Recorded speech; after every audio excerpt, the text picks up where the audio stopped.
Hey, how's it going? I just want to give not a review, but just my opinion on the Konica Auto S3 and kind of go over things I like about it and things I don't like about it.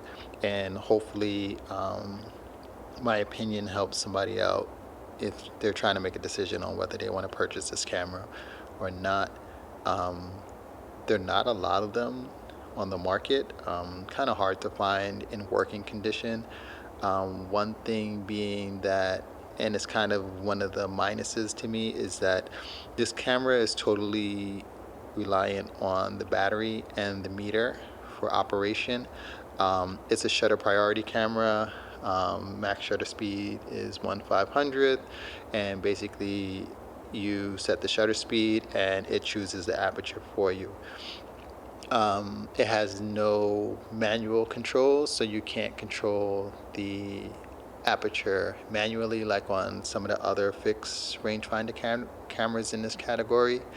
So that's one thing I don't like about it. And from my experience, the electronics inside here are not the greatest. And over time, I think, they will fail. And most of them you see on the market do not have working meters. So that's a minus to me.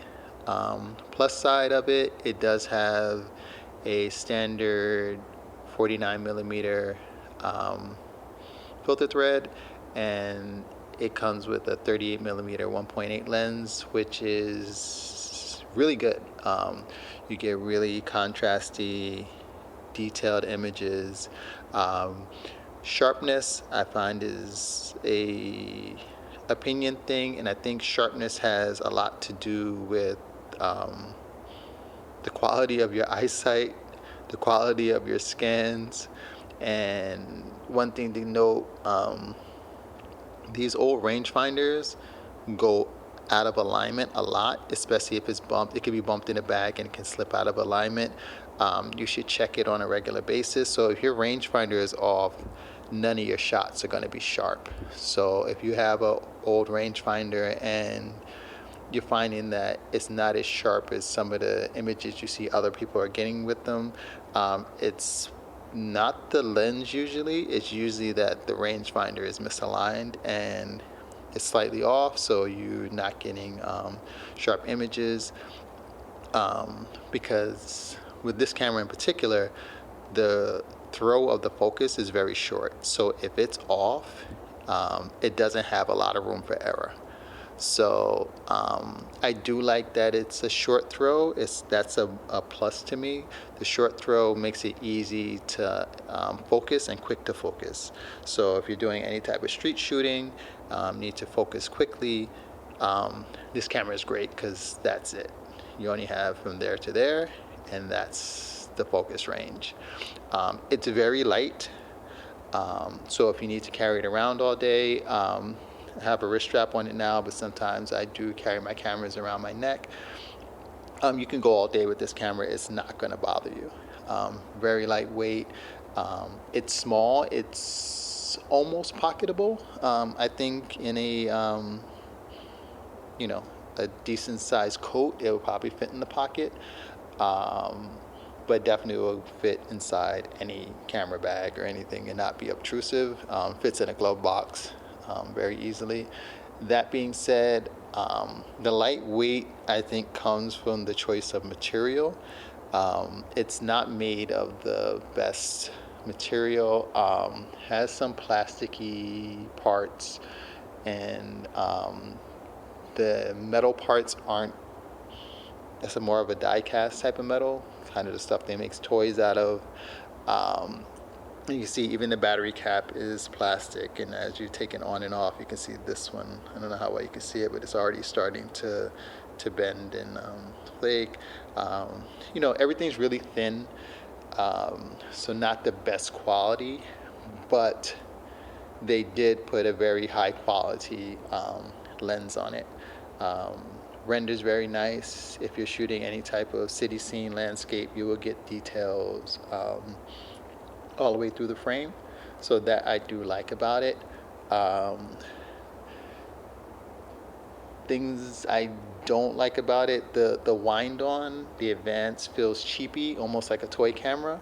Um, doesn't affect your image quality. It's just gonna affect your shooting experience. And I think, that's a big part of, why we choose cameras is we like to shoot with them and to see the feel of actually shooting with it is important to me. So that's one thing I don't like. It does have a cheapy feel when you're shooting with it.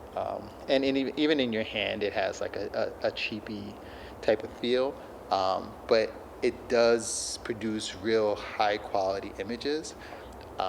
One thing I don't like about it is, and I got this one relatively cheap, but these command a pretty penny now.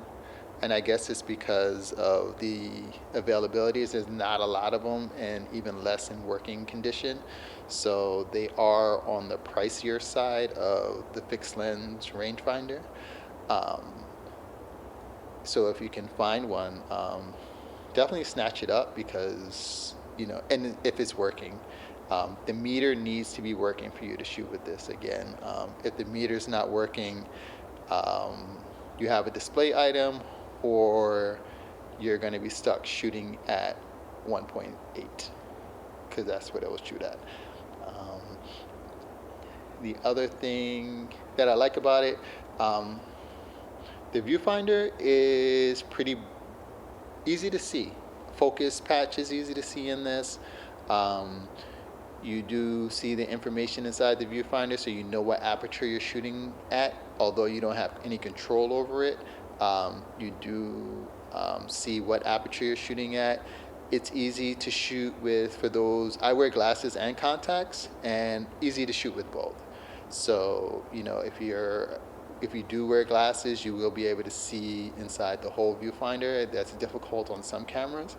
And this is I don't think it's more of a plasticky type of thing, so it shouldn't really scratch your glasses too bad. Like some of the other models I know on some Leicas, it's a metal, so it's really rough and will scratch people's glasses, so that's a problem. What else can I talk about? I think that's pretty much it.